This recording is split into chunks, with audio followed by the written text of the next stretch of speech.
नमस्कार वीएलई बंधुओं, मैं अतुल मोहन, CSCSPV में इंश्योरेंस डिपार्टमेंट का वर्टिकल हेड आप सबका बहुत बहुत स्वागत करता हूं।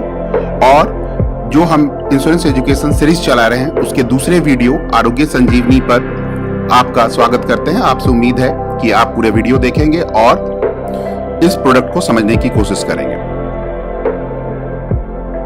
आरोग्य संजीवनी एक स्टैंडर्ड हेल्थ इंश्योरेंस पॉलिसी है जिसको IRDA ने डेवलप किया है और जिसको सारी इंश्योरेंस कंपनियां मार्केट में बेचती हैं। जो एक स्टैंडर्ड इंश्योरेंस पॉलिसी होती है उसमें सारे पैरामीटर्स एक समान होते हैं, चाहे इंश्योरेंस कंपनी कोई भी हो। हाँ, लेकिन उसमें प्रीमियम कंपनी दर कंपनी बदल सकता है। हमारी समझ में आज के दिन में भारत के अंदर आरोग्य संजीवनी से अच्छा कोई भी हेल्थ इंश्योरेंस पॉलिसी नहीं है।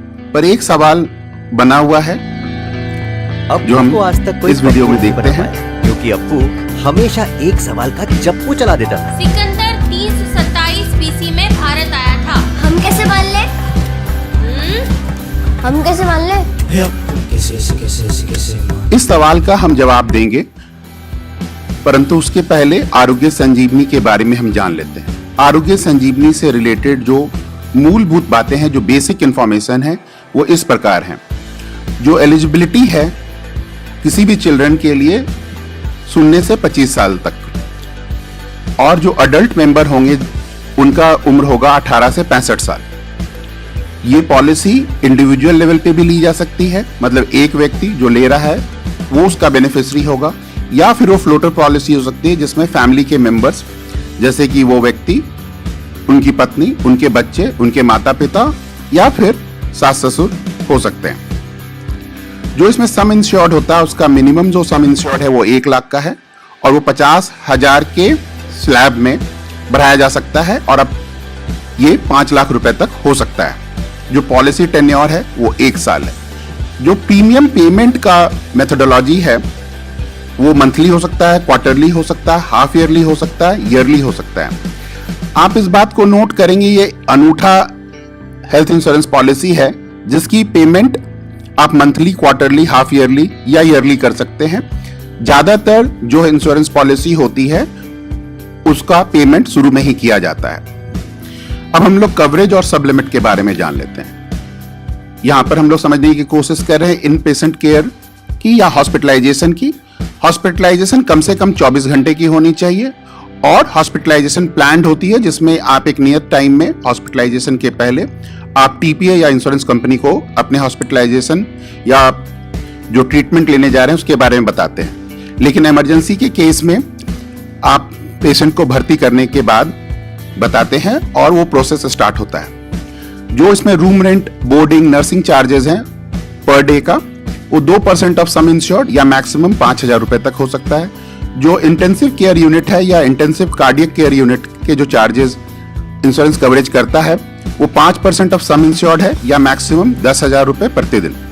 इसमें डॉक्टर और सर्जन के फीस कवर किए जाते हैं। जब भी आप हॉस्पिटलाइजेशन प्लान करते हैं तो उसके पहले आपकी कुछ ट्रीटमेंट चलती है और उसके बाद भी कुछ ट्रीटमेंट चलती है। यहाँ फिर आरोग्य संजीवनी में जो दायरा है, हॉस्पिटलाइजेशन से 30 दिन पहले जो ट्रीटमेंट स्टार्ट हो चुकी है उसको कवर किया जाता है, और हॉस्पिटलाइजेशन के बाद जब आप डिस्चार्ज होते हैं तो 60 दिनों तक उसकी ट्रीटमेंट जो इन होम हो रही है उसको आप कवर करते हैं। आरोग्य संजीवनी में अगेन एक स्पेशल फीचर है कि आपके बहुत सारे डे केयर प्रोसीजर्स भी कवर किए जाते हैं, क्योंकि बहुत सारे मॉडर्न टेक्नोलॉजीज आ चुकी है। तो अब आपको 24 घंटे की हॉस्पिटलाइजेशन की जरूरत नहीं पड़ती है। आप वॉक इन करते हैं और सर्जरी करा के, जैसे कि कैटरैक्ट या फिर स्टेम सेल थेरेपी वगैरह आप करा के 24 घंटे के पहले ही हॉस्पिटल से डिस्चार्ज हो जाते हैं। ये भी इसमें कवर किया जाता है। जो की इंफॉर्मेशन और बेनिफिट है आरोग्य संजीवनी की वो इस प्रकार है। इसमें आयुष के जो ट्रीटमेंट है उसको कवर किया जाता है। इसमें भी इन पेशेंट हॉस्पिटलाइजेशन की जरूरत पड़ती है। कैशलेस हॉस्पिटलाइजेशन अवेलेबल है। जितने भी इंश्योरेंस कंपनियां हैं उनकी एक नेटवर्क ऑफ हॉस्पिटल्स होती है, वहां पर कैशलेस हॉस्पिटलाइजेशन की जो सर्विसेज हैं वो अवेलेबल होती है। इमरजेंसी रोड एम्बुलेंस, अगर कोई एक्सीडेंट होता है या इमरजेंसी की सिचुएशन में आप एम्बुलेंस लेते हैं तो उस केस में 2,000 रुपये पर हॉस्पिटलाइजेशन भी रिम्बर्स किया जाता है।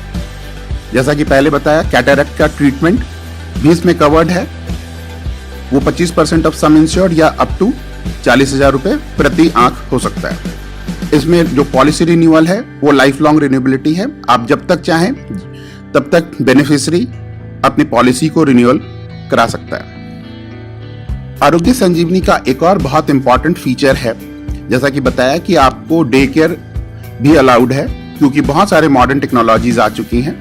तो उसमें 50% ऑफ सम इंश्योर्ड तक कवर किया जाता है, चाहे वो यूटेरिन आर्टरी हो, इमोबिलाइजेशन हो, बैलून सिनोप्लास्टी हो, ओरल केमोथेरेपी हो, रोबोटिक सर्जरी वगैरह वगैरह। अगर आप हेल्थ पॉलिसी आरोग्य संजीवनी लेते हैं और भगवान करे कि कभी जरूरत ना पड़े साल में उसको अवेल करने का, तो उस केस में आपको बोनस मिलता है और सम इंश्योर्ड अगले साल बढ़ा दिया जाता है, जो कि साल दर साल बढ़ते बढ़ते 50% ऑफ सम इंश्योर्ड तक बढ़ सकता है। को पेमेंट होता है कि जब भी आप ट्रीटमेंट लेंगे तो कुछ पार्ट जो ट्रीटमेंट का है वो बेनिफिशियरी को देना पड़ता है, और वो आरोग्य संजीवनी में सबसे कम है। ये सिर्फ 5% है और ये मैंडेटरी है। एक चीज और गौर करने वाली बात है, जो अगेन आरोग्य संजीवनी को सबसे अच्छा इंश्योरेंस प्रोडक्ट बनाती है, कि इसमें कोई भी डिडक्टिबल नहीं है। हर इंश्योरेंस प्रोडक्ट के अंदर एक वेटिंग पीरियड होती है।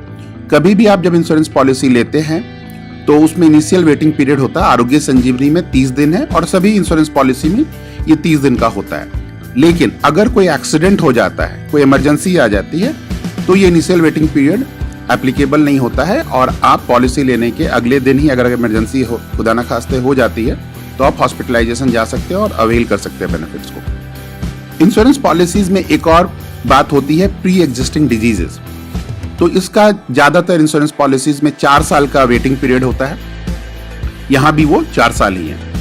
कुछ बीमारी है या मेडिकल कंडीशन है जिसमें स्पेसिफिक वेटिंग पीरियड होता है, जो कि 2 साल या फिर 4 साल हो सकता है। एक और जो बहुत ही खूबसूरत बात है आरोग्य संजीवनी की, वो ये है कि यहाँ पर 55 साल तक कोई प्री मेडिकल कराने की जरूरत नहीं है।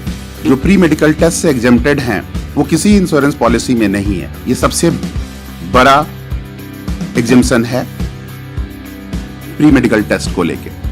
उसके बाद अगर 55 साल से उम्र ज्यादा है तो प्री मेडिकल लगता है, और उसका 50% प्रपोजल एक्सेप्ट होने पे रिम्बर्स की जाती है कंपनी के द्वारा। अब हम लोग जान लेते हैं कि मोटी मोटी क्या अच्छी बातें हैं। आरोग्य संजीवनी एक कंप्लीट प्रोडक्ट है, बहुत आसान है समझने में, इकोनॉमिकल और अफोर्डेबल प्रोडक्ट है। अगर कोई व्यक्ति जो 35 साल तक का है और इंडिविजुअल पॉलिसी लेता है 2.5 लाख सम इंश्योर्ड का, तो उसका लगभग प्रतिदिन का जो प्रीमियम पड़ता है वो 10 रुपए का पड़ता है, यानी कि साल का मोटा मोटी 3,500 रुपए पड़ते हैं। इसके जो पैरामीटर्स हैं, जो बेनिफिट्स हैं, जो डिजाइन पार्ट हैं, वो सारी इंश्योरेंस कंपनियों के बीच में एक है। इसमें एक और बहुत खूबसूरत चीज है, वो है पोर्टेबिलिटी। पोर्टेबिलिटी से मतलब ये है कि अगर आप किसी इंश्योरेंस कंपनी का प्रोडक्ट ले लेते हैं और अगर आप संतुष्ट नहीं हैं, तो आप दूसरे इंश्योरेंस कंपनी में इस पॉलिसी को ट्रांसफर करा सकते हैं। जैसे कि आप अगर मोबाइल फोन में सिम का पोर्टेबिलिटी करते हैं, उसी प्रकार से इस इंश्योरेंस पॉलिसी का भी पोर्टेबिलिटी कर सकते हैं। फ्लेक्सिबल कवर ऑप्शन अवेलेबल है। आप मंथली, क्वार्टरली, हाफ ईयरली या ईयरली प्रीमियम पेमेंट ले सकते हैं। इसको डिजाइन और डेवलप IRDA ने किया है, ये IRDA का बेबी है, तो इसके ऊपर IRDA का काफी नजर है, और इससे संबंधित कोई भी इशू आती है तो IRDA की इंटरवेंशन बट ऑब्वियस है। कुछ बातें जो हैं जो शायद इसकी अट्रैक्टिवनेस को कम कर सकता है या क्वेश्चनेबल कर सकता है, वो है एज रिस्ट्रिक्शन। तो जो कोई भी व्यक्ति है वो 65 साल से ऊपर है तो ये फ्रेश पॉलिसी में नहीं आ सकता है। हाँ, अगर उसके पहले से पॉलिसी चल रही, मानिए 63 का साल का था या 64 साल का था, तो फिर वो उसकी एंट्री एज 65 से कम रही तो रिन्यूअल हो सकता है, और 65 के बाद भी आप इसको रिन्यूअल के में ले सकते हैं। लेकिन फ्रेश वे में आप 65 साल के ऊपर नहीं ले सकते हैं। पर आपको ये मालूम होना चाहिए कि ये ऑलमोस्ट सारे के सारे हेल्थ इंश्योरेंस पॉलिसी में यही कंडीशन होता है। जो दूसरा लिमिटेशन है आरोग्य संजीवनी का, वो ये है कि इसमें कोई एड ऑन फीचर्स आप नहीं ले सकते हैं। ऐसा नहीं है कि कोई टॉपअप ले लिया, कोई एड ऑन ले लिया और इसी पॉलिसी का वो पार्ट हो, तो वो आपको अलग से सेपरेट पॉलिसी लेना होगा। जैसे कि कहीं ये वीडियो बहुत लंबा ना हो जाए, इसलिए बहुत सारे उन टर्म्स की एक्सप्लेनेशन बहुत शॉर्ट में दी गई है। लेकिन हम आपसे वादा करते हैं कि जो हेल्थ इंश्योरेंस से जुड़े हुए जितने भी टर्म हैं उसके लिए हम अलग से वीडियो बनाएंगे और उसको पोस्ट करेंगे ताकि आपको संपूर्ण जानकारी प्राप्त हो सके। इस वक्त जो इंश्योरेंस कंपनियां हमारे साथ डिजिटल सेवा पोर्टल पे हैं वो है ICICI लोम्बार्ड, जो कि बोथ रैप और VLE INS के लिए है, और SBI जनरल जो सिर्फ रैप के लिए है। इस वक्त जो ऑनबोर्डिंग की प्रोसेस चल रही है, इंटीग्रेशन हो रही है जिन कंपनियों का प्रोडक्ट आरोग्य संजीवनी का, वो है बजाज, रिलायंस और न्यू इंडिया एश्योरेंस। और इन तीनों कंपनियों का जो प्रोडक्ट है वो रैप और VLE INS दोनों ही कैटेगरी में अवेलेबल होगा। और उम्मीद है कि अगले 7 से 10 दिनों में इन तीनों कंपनियों का प्रोडक्ट डिजिटल सेवा पोर्टल पर उपलब्ध होगा। हमारा डिपार्टमेंट बहुत ही मेहनत से इन वीडियो को बनाता है ताकि हम बहुत ही स्पष्टता के साथ, बहुत ही क्लैरिटी के साथ हम कॉन्सेप्ट्स को और प्रोडक्ट्स को VLE बंधुओं तक पहुंचाएं। बहुत जरूरी है कि ये चैनल को सारे VLE बंधु DCDM जितने भी हैं CSC SPV के, वो इस चैनल को सब्सक्राइब करें, वीडियोस को लाइक करें, शेयर करें ताकि हमें प्रोत्साहन मिले। तो बहुत बहुत धन्यवाद। अगर किसी भी प्रकार का आपका क्वेरी है, चाहे लाइफ इंश्योरेंस पे, जनरल इंश्योरेंस पे, हेल्थ इंश्योरेंस पे, तो जरूर हमें ईमेल कीजिए insurance@csc.gov.in पे। आपका फिर से बहुत बहुत धन्यवाद।